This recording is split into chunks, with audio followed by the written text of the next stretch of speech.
Sementara itu pemirsa, umat muslim di Lebanon menjalani bulan suci Ramadan di tengah jeratan krisis ekonomi akut. Meski sulit bagi mereka, warga Lebanon tetap bersuka cita menjalani Ramadan. Lantas seperti apa keseruan berpuasa di sana? Kami akan membahasnya bersama Duta Besar Indonesia untuk Lebanon. Sudah ada Bapak Haryanto Tohari. Selamat sore waktu Indonesia, Pak Haryanto. Ya, selamat siang waktu Lebanon, waktu Beirut. Selamat sore waktu Jakarta. Selamat sore Bapak. Bapak, sebelum saya bertanya ini kondisi Bapak sehat, Pak? Alhamdulillah sehat. Alhamdulillah. Sehat walafiat.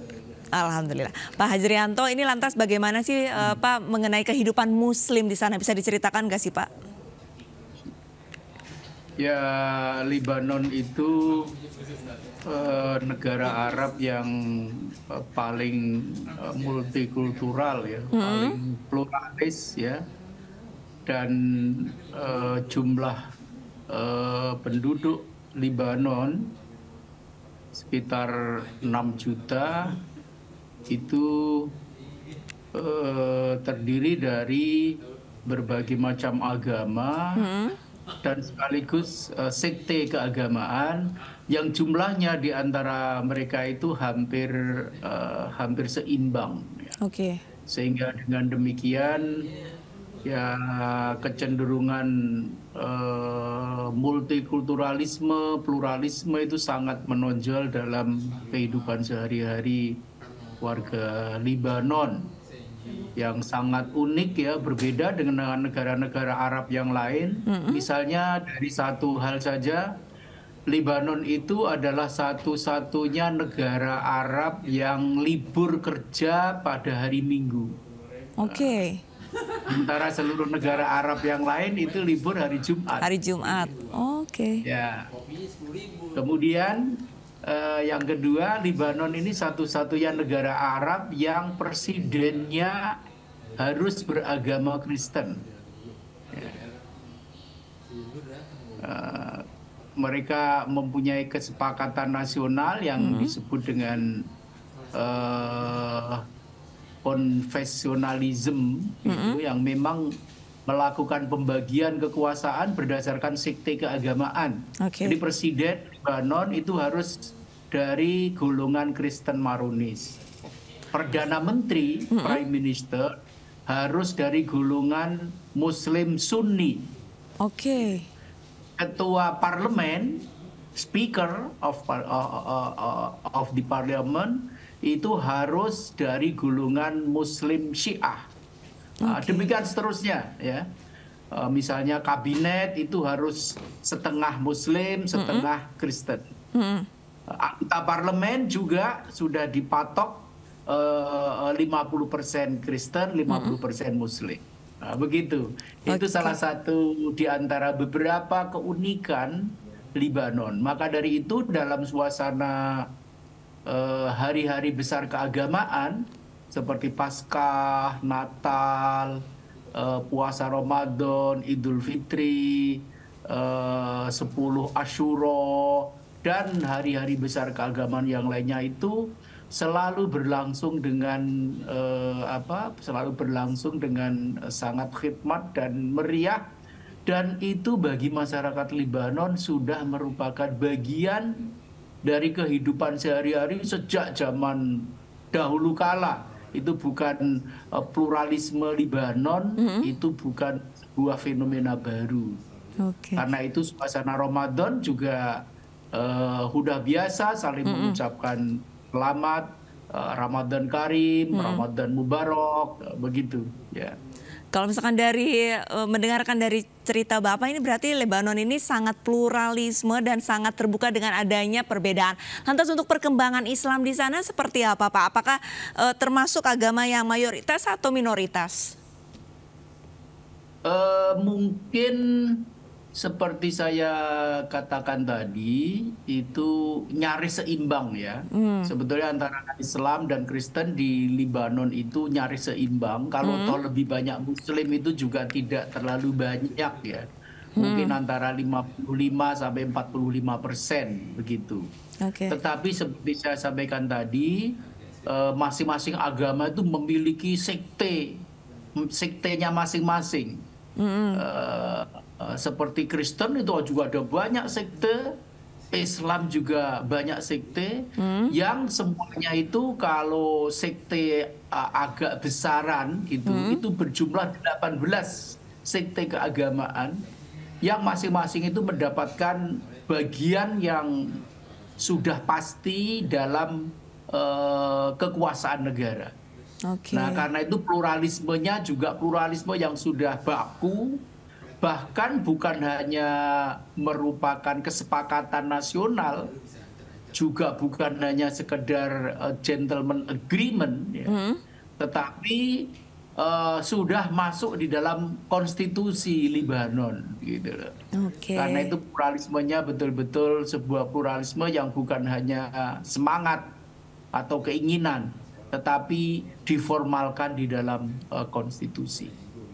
Pak Hajrianto, ini sebenarnya sangat menarik nih kalau misalkan kita berbicara mengenai bulan Ramadan dan juga ada ciri khasnya tentunya. Kalau misalkan di Indonesia ini ciri khasnya kan warganya pada saat menjelang berbuka ataupun ngabuburit ini langsung mengincar makanan goreng-gorengan misalkan ataupun manis-manisan. Nah, kalau misalkan masyarakat di Lebanon ini ada ciri khas tertentu nggak sih di saat bulan Ramadan, Pak?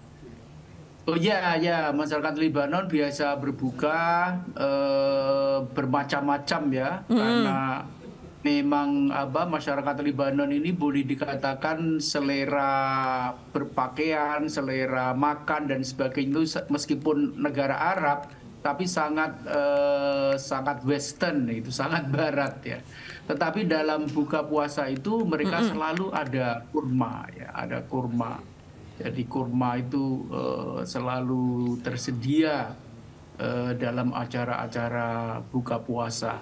Seperti hanya di Indonesia, di Lebanon banyak sekali undangan untuk buka puasa bersama. Jadi meskipun suasananya krisis, baik krisis politik maupun krisis ekonomi, krisis keuangan yang luar biasa, tetapi acara buka puasa bersama itu banyak sekali digelar oleh berbagai lembaga, berbagai badan, berbagai organisasi, berbagai kelompok, bahkan masyarakat Lebanon itu punya tradisi untuk mengundang orang berbuka di rumahnya. Itu banyak sekali ya. Kalau diturutin itu bisa kita nggak akan pernah berbuka puasa di rumah. Nah, gitu. Selain kurma ada makanan khas lainnya nggak sih Pak Hajrianto pada saat berbuka? Ini kan ya makanan khas Arab yang sering kita temukan itu di berbagai tempat seperti falafel, shawarma, kanafeh yang manis itu ya, itu selalu menjadi bagian dari buka puasa masyarakat Lebanon, bahkan juga makanan yang manis-manis ya. Satu cerita yang agak lucu di Lebanon ini, kalau pada bulan Ramadan itu mobil-mobil ambulans, rumah sakit, klinik, dan organisasi-organisasi sosial kemasyarakatan itu banyak berkeliaran di jalan ya. Konon kabarnya ini bukan hasil penelitian ya, tapi cerita yang saya tanyakan kepada orang Lebanon, karena di Lebanon ini sering kali terjadi orang yang sedang berbuka puasa itu mengalami semacam shock lalu pingsan ya, pingsan. Maka harus segera diangkut ke rumah sakit karena mereka tradisi makannya luar biasa ya, tradisi makannya itu luar biasa. Sampai overdosis itu, kebanyakan makan di acara itu sehingga kekenyangan dan terjadi lonjakan yang sangat tinggi, misalnya gula dan sebagainya, lalu pingsan dan dibawa ke rumah sakit. Dan itu betul-betul kita saksikan mobil-mobil ambulans itu di bulan Ramadan itu banyak siap di berbagai posisi strategis.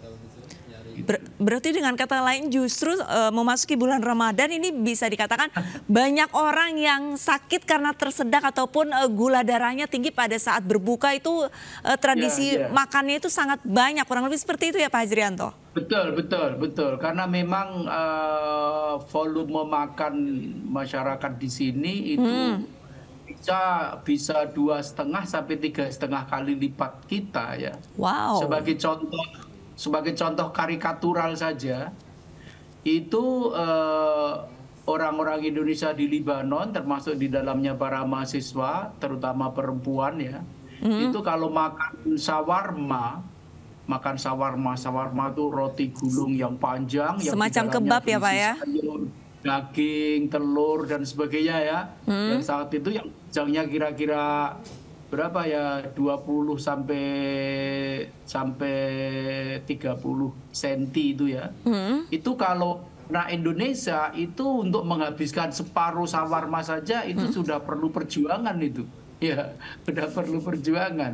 Tapi orang sini, orang Libanon itu 2 atau 3 sawarma itu dihabiskan sendiri.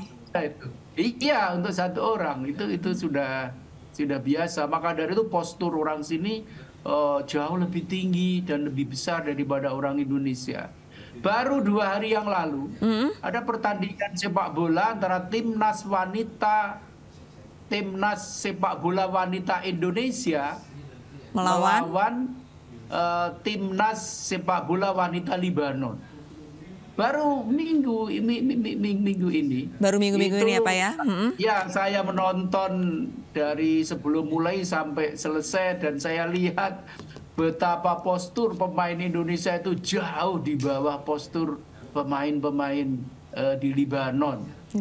Dan mungkin karena posturnya perbedaannya terlalu signifikan, terlalu besar. Di samping itu mungkin stamina, tenaga, akibat volume makan yang juga sangat berbeda jauh. Maka dalam pertandingan 2 kali 45 menit itu ya kita kalah dalam segala hal, dan skor terakhir itu 5-0 Mbak Lista. Bedanya jauh ya Pak ya skornya? Ya, jauh sekali. Itu 5-0.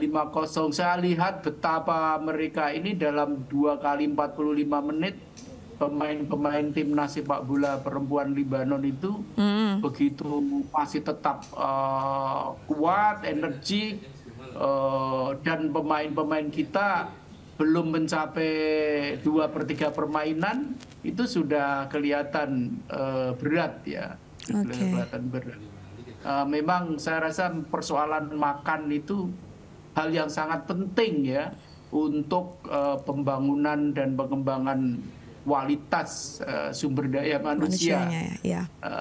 Jadi bukan hanya soal ilmu pengetahuan, soal sekolah, soal pendidikan, kesehatan itu sangat penting, tapi akar dari itu juga termasuk budaya makan yang bukan hanya volumenya cukup atau cukup besar, tapi gizinya juga harus diperhatikan ya Pak.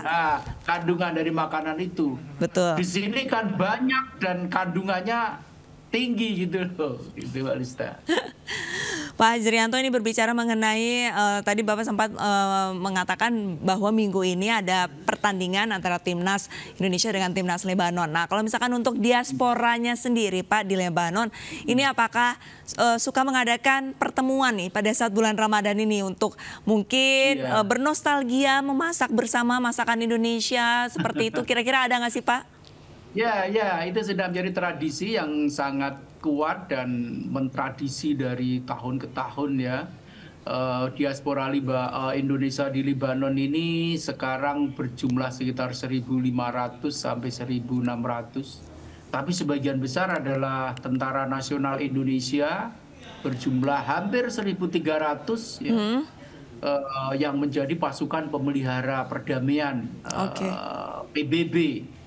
UNIFIL ya, itu adalah sebuah misi perdamaian, pemelihara perdamaian PBB di Libanon, di mana Indonesia menjadi salah satu negara pengirim pasukan pemelihara perdamaian, bahkan yang terbesar dari 41 negara, itu Indonesia yang terbesar sekitar 1.269 ya, termasuk dilengkapi dengan kapal perang ya.